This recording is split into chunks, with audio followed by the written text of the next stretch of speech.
റമളാൻ 23-ാം രാവും തിങ്കളാഴ്ച രാവും ഒത്തൊരുമിക്കുന്നു. ലൈലത്തുൽ ഖദർ കൂടുതൽ പ്രതീക്ഷിക്കേണ്ട രാവുകൾ പ്രൗഢമാകുന്നു. തഅ്ജീലുൽ ഫുത്തൂഹ് ആത്മീയ സമ്മേളനം ബദ്റുദ്ദുജയിൽ.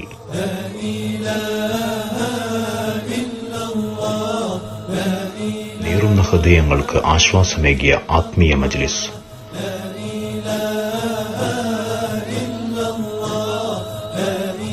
ഫലസിദ്ധി കൊണ്ട് അത്ഭുതപ്പെടുത്തിയ അമൂല്യ ബദ്രിയത്ത്. വരൂ, നമുക്ക് നാഥനിലേക്ക് കൈകളുയർത്താം.